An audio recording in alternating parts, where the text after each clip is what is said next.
Okay, so this leads us to the Bayes classifier.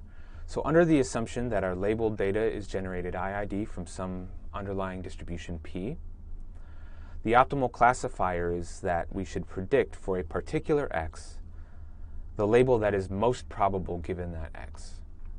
So here, this is calculated as the conditional distribution of P from P, which is a joint distribution on both x and y.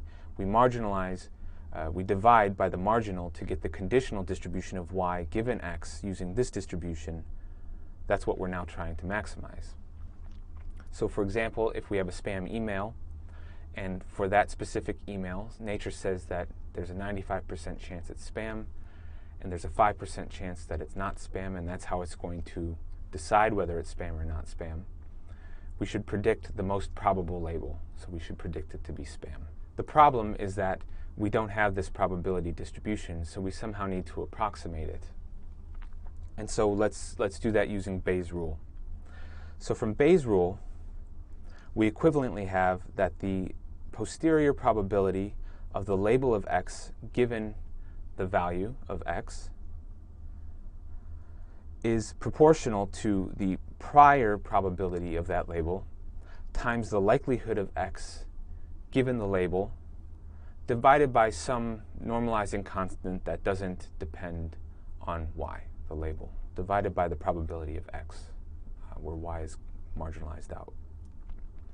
So if our goal is just to maximize this posterior probability of the label given the covariate x, then equivalently we want to maximize the likelihood of x given y times the prior on y over y.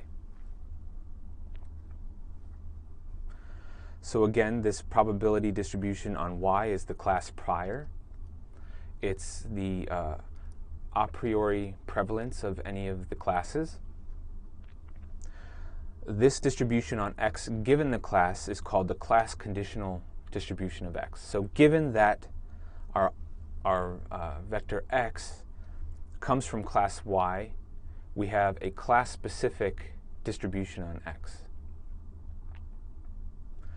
So now here's where we get to the approximation. In general, we don't know either of these distributions, and so we're going to approximate them somehow.